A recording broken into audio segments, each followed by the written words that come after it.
¿Alguna vez se ha preguntado si Dios realmente tiene el control de la historia? Cuando vemos las guerras, las injusticias, la corrupción, las enfermedades, o personas que parecen salirse siempre con la suya, es fácil que podamos preguntarnos: ¿dónde está Dios? ¿Tiene realmente el control de lo que ocurre, o la historia avanza simplemente por las decisiones de los seres humanos? Incluso dentro del cristianismo existen distintas opiniones sobre este tema. Algunos llegan a pensar que, si Dios tiene un propósito para la historia, entonces controla cada decisión humana.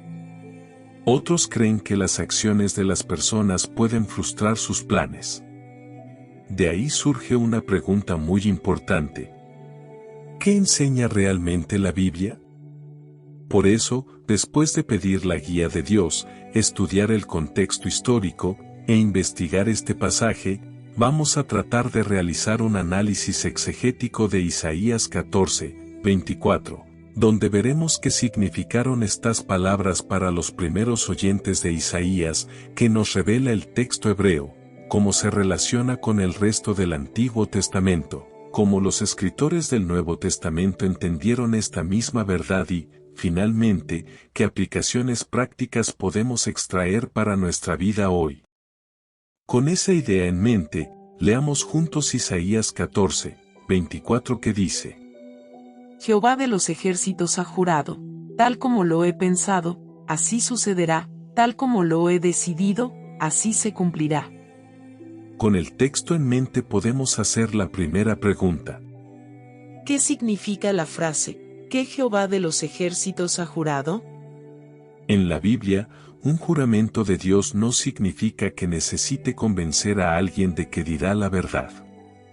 Dios siempre dice la verdad, como menciona Números 23, 19. Cuando Dios promete algo, lo hace para dar absoluta seguridad de que lo que ha anunciado ocurrirá sin falta.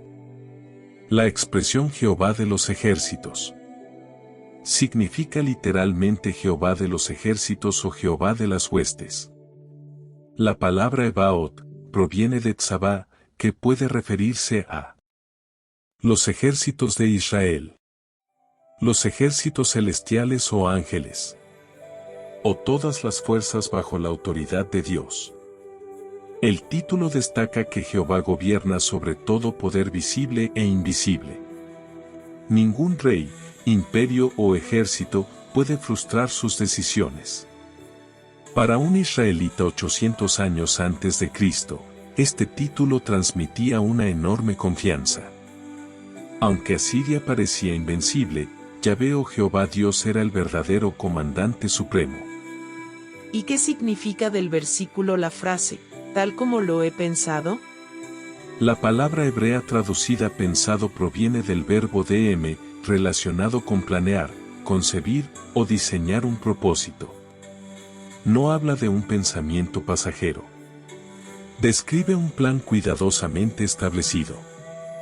Isaías quiere mostrar con esto que la historia no avanza por casualidad, sino que antes de que ocurrieran los acontecimientos, Dios ya tenía un propósito definido.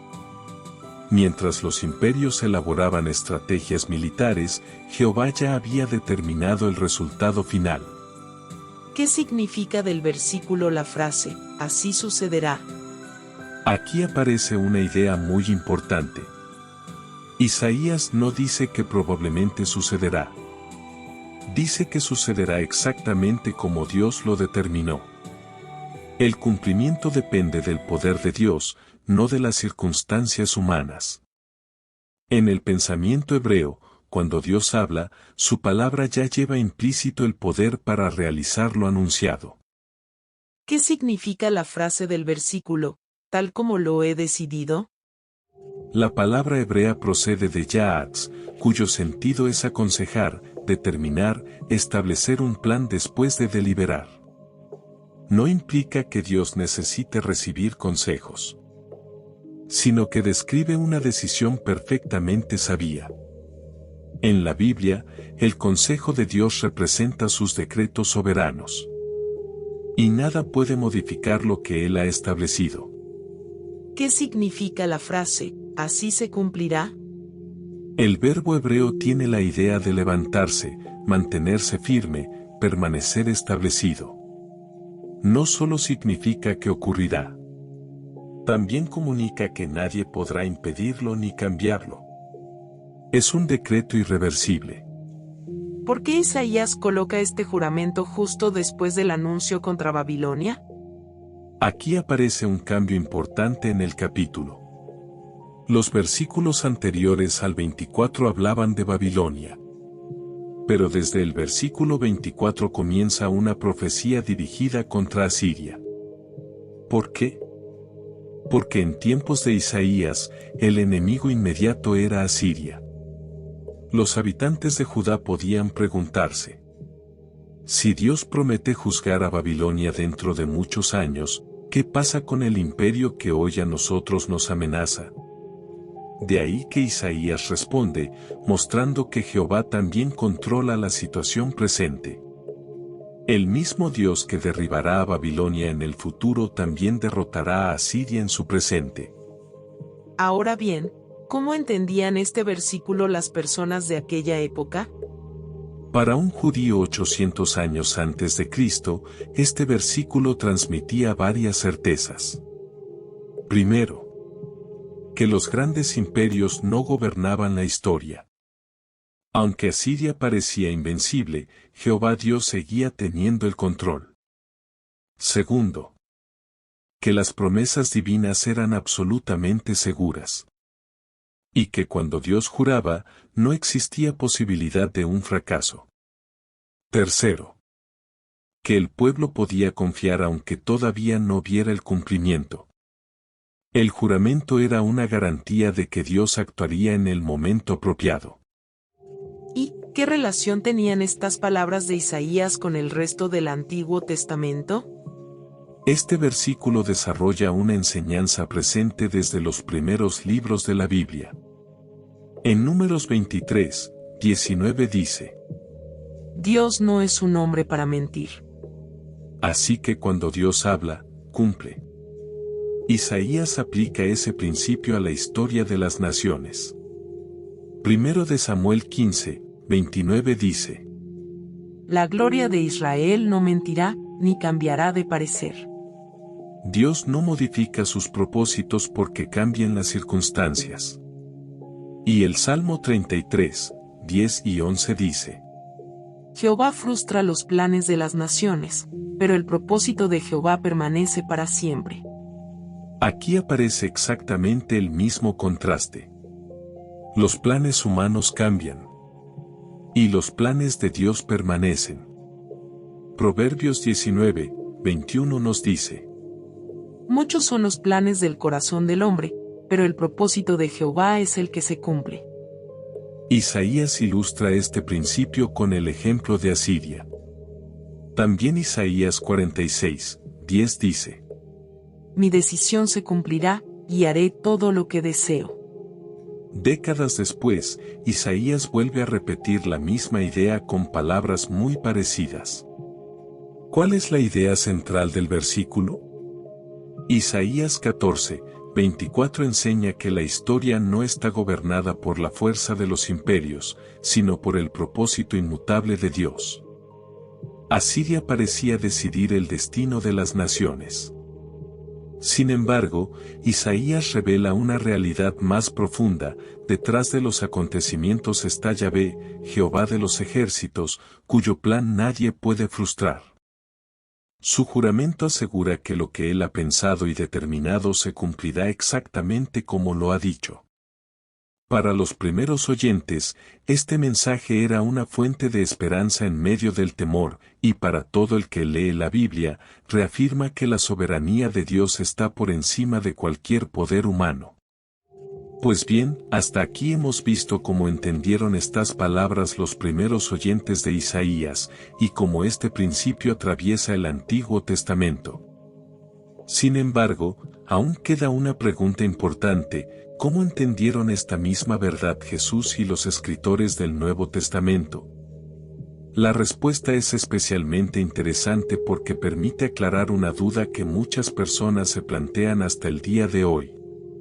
A lo largo de la historia, algunos han pensado que, si la muerte de Jesús formaba parte del propósito de Dios, entonces Dios habría querido o provocado ese crimen.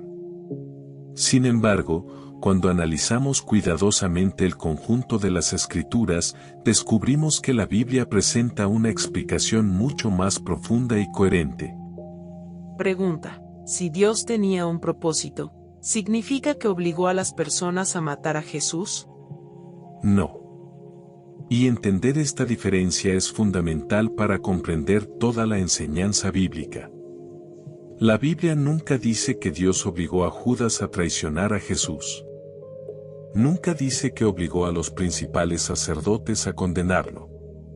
Nunca dice que obligó a Pilato a sentenciarlo. Todos ellos actuaron por decisión propia y fueron responsables de sus actos. Si Dios los hubiera obligado a actuar, ya no podrían ser considerados culpables, porque nadie puede ser condenado justamente por hacer algo a lo que fue forzado. La propia Biblia los presenta como responsables porque actuaron libremente. Entonces surge otra pregunta. Si actuaron libremente o libre albedrío, ¿cómo puede decir el Nuevo Testamento que todo formaba parte del propósito de Dios? Aquí encontramos una de las enseñanzas más profundas de la Biblia. Dios no produjo la maldad de aquellas personas, pero tampoco permitió que esa maldad frustrara su propósito. Al contrario, transformó el peor acto cometido por los seres humanos en el medio para ofrecer salvación. Por eso Pedro afirma en Hechos 2:23. Jesús fue entregado conforme al determinado propósito y previo conocimiento de Dios. Y más adelante, en Hechos 4:27 y 28, dice: En efecto, en esta ciudad se reunieron Herodes y Poncio Pilato, con los gentiles, y con el pueblo de Israel, contra tu santo siervo Jesús, a quien ungiste, para hacer lo que de antemano tu poder y tu voluntad habían determinado que sucediera. Estos versículos muestran que los primeros cristianos reconocen que Herodes, Poncio Pilato, las autoridades judías y los gentiles, es decir, los que no son judíos, actuaron libremente contra Jesús, pero terminaron haciendo aquello que Dios había determinado que ocurriera. No porque Dios sembrara el mal en sus corazones, sino porque ninguna decisión humana pudo impedir que su propósito se cumpliera. La diferencia es muy importante. La Biblia no enseña que Dios necesitara un crimen. Enseña que, cuando los hombres cometieron ese crimen, Dios fue capaz de convertirlo en el instrumento para realizar su plan de salvación. ¿Y existe algún ejemplo parecido en el Antiguo Testamento que ayude a entender esta idea? Sí, y es uno de los ejemplos más claros de toda la Biblia. José, el hijo de Jacob, fue vendido como esclavo por sus propios hermanos. Ellos actuaron movidos por la envidia y el odio. Nadie los obligó. Y años después, cuando José llegó a ser gobernador de Egipto y volvió a encontrarse con ellos, les dijo algo extraordinario según Génesis 50:20. Ustedes pensaron hacerme mal, pero Dios lo encaminó para bien. De esto, observemos cuidadosamente lo que José no dijo. No dijo: Dios hizo que ustedes me vendieran. Tampoco dijo: Dios puso maldad en sus corazones. Lo que dijo fue muy diferente. Ustedes eligieron hacer el mal. Pero Dios tomó ese mal y lo convirtió en un bien mucho mayor. Ese principio nos ayuda a entender la muerte de Jesús. Los hombres actuaron con maldad. Dios no aprobó esa injusticia. Pero fue tan soberano que transformó aquel acto de odio en el medio para ofrecer salvación al mundo. Así demuestra que gobierna la historia, no eliminando la libertad humana, sino siendo capaz de cumplir su propósito incluso cuando las personas actúan en contra de su voluntad. Entonces, ¿cómo demuestra Dios que tiene el control de la historia? Muchas personas imaginan que tener el control significa impedir que ocurra cualquier cosa mala. Sin embargo, la Biblia presenta una idea mucho más profunda. Dios demuestra su soberanía no porque controle cada decisión humana como si las personas fueran marionetas, sino porque ningún acto humano puede impedir que finalmente se cumpla aquello que Él ha decidido. Las personas pueden oponerse a Dios. Pueden rebelarse. Pueden actuar con injusticia. Pero nunca podrán derrotar el propósito final de Dios. Eso fue exactamente lo que Isaías anunció siglos antes. Tal como lo he pensado, así sucederá, tal como lo he decidido, así se cumplirá. La muerte en la cruz o poste parecía demostrar que los enemigos de Jesús habían vencido. Sin embargo, 3 días después ocurrió la resurrección. Lo que parecía la derrota definitiva terminó siendo la mayor victoria del propósito de Dios. Los hombres actuaron según sus propias decisiones y fueron responsables de ellas. Sin embargo, esas decisiones nunca estuvieron por encima de Dios. Lejos de frustrar su propósito, Dios las encauzó de tal manera que terminaron sirviendo al cumplimiento de su plan de salvación. ¿Cómo habría entendido esto un cristiano del primer siglo? Los primeros cristianos vivían bajo el dominio del Imperio Romano.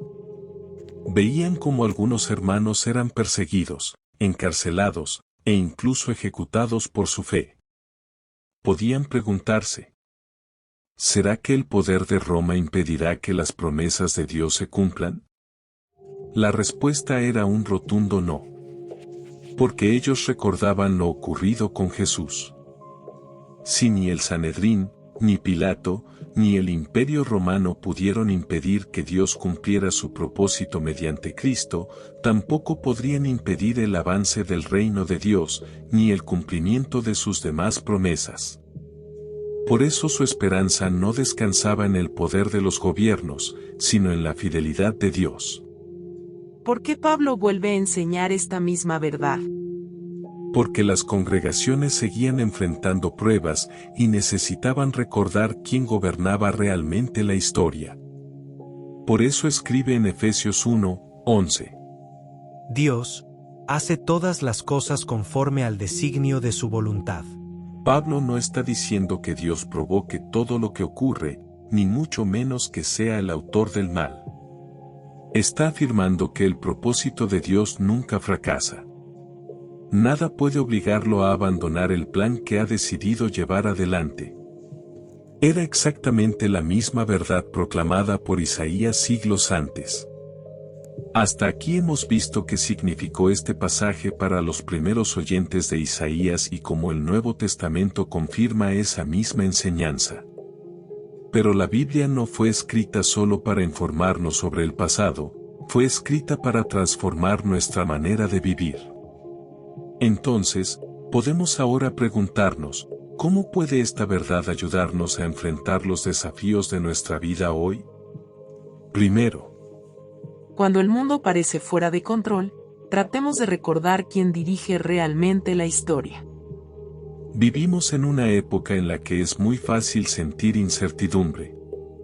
Basta con mirar las noticias, donde vemos guerras, violencia, crisis económicas, corrupción, enfermedades, injusticias o cambios que parecen amenazar el futuro. Muchas personas llegan a pensar que todo está fuera de control. Y algo parecido sintieron los de la misma época de Isaías. Frente a ellos estaba el imperio asirio, la potencia militar más temida de su tiempo. Humanamente parecía imposible detenerlo. Sin embargo, Dios les recordó: Tal como lo he pensado, así sucederá. ¿Qué podemos aprender de esto? Que nuestra paz no depende de que el mundo esté tranquilo, sino de saber que Dios sigue siendo soberano. Él nunca ha perdido el control de la historia. Eso no significa que entendamos todo lo que ocurre, ni que Dios apruebe el mal. Significa que ningún acontecimiento puede impedir que finalmente se cumpla su propósito. Cuando recordamos eso, dejamos de vivir dominados por el miedo y aprendemos a enfrentar el futuro con confianza. ¿Qué otra ayuda nos deja? No pensar que el mal tiene la última palabra. A veces vemos personas que mienten, engañan o actúan injustamente y, aparentemente, les va bien. Y ver o pasar por eso puede hacernos pensar que hacer lo correcto no vale la pena. Pero la Biblia nos muestra otra perspectiva.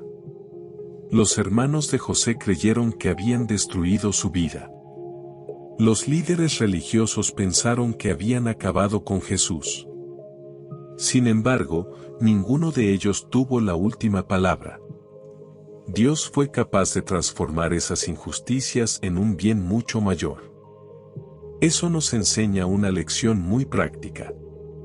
Quizá hoy sufrimos una injusticia, una traición o una situación que no comprendemos. No sabemos cómo actuará Dios, ni cuándo lo hará. Pero sí sabemos que el mal nunca puede frustrar sus propósitos. Por eso no respondamos al mal haciendo el mal. Sigamos actuando con integridad, confiando en que nuestro Dios puede abrir caminos donde nosotros solo vemos obstáculos.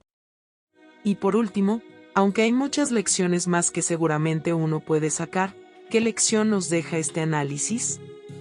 Que nuestras decisiones siguen siendo importantes. Alguien podría pensar, si Dios cumplirá su propósito de todas maneras, entonces mis decisiones no importan. Sin embargo, la Biblia enseña exactamente lo contrario. Judas tomó sus propias decisiones. Pilato tomó las suyas. Los hermanos de José también. Y todos fueron responsables de ellas. La soberanía de Dios nunca elimina nuestra responsabilidad. Cada día decidimos si diremos la verdad o mentiremos, si perdonaremos o guardaremos rencor, si actuaremos con humildad o con orgullo, si obedeceremos a Dios o seguiremos nuestro propio camino. Por eso, este pasaje también nos invita a preguntarnos: ¿estoy tomando decisiones que colaboran con el propósito de Dios o decisiones que se oponen a su voluntad? Qué privilegio es saber que nuestro Padre Celestial nos ha dado su palabra inspirada para formar nuestro criterio y ayudarnos a tomar decisiones sabias. Hay un ejemplo histórico que me gustaría comentarles que ilustra muy bien este principio. Durante muchos años, Nelson Mandela estuvo encarcelado por luchar contra el sistema del apartheid en Sudáfrica. Pasó 27 años en prisión. Humanamente parecía que sus enemigos habían destruido su vida y silenciado su causa. Sin embargo, al recuperar la libertad, Mandela no buscó venganza. Trabajó por la reconciliación de su país. Aquello que parecía una derrota terminó convirtiéndose en una oportunidad para impulsar un cambio profundo en Sudáfrica. Por supuesto, la historia de Mandela no es igual a la de José ni a la de Jesús. Pero ilustra un principio que vemos repetidamente en la Biblia: muchas veces las personas creen que el mal tendrá la última palabra, pero la historia demuestra que una injusticia no siempre determina el resultado final. Con mucha más razón podemos confiar en Dios.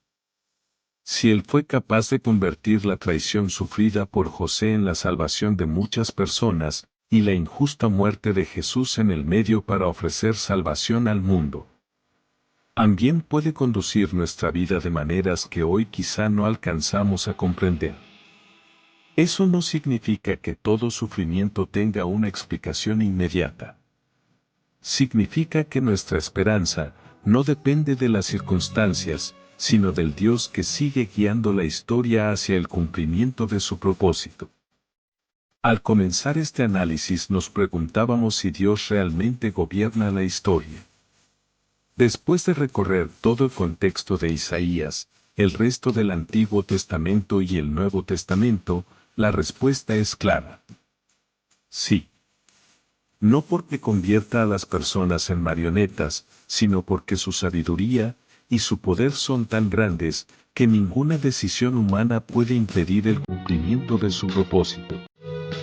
Ese fue el mensaje de Isaías para un pueblo que temía a Asiria. Ese fue el mensaje que los primeros cristianos comprendieron al contemplar el sufrimiento, la muerte y resurrección de Cristo.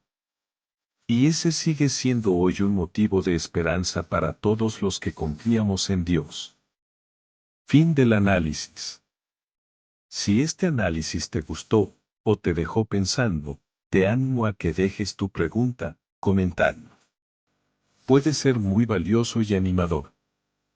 Y si crees que puede ayudar a alguien más a acercarse a Dios este mensaje, no dudes en compartirlo para seguir promoviendo la palabra de Dios.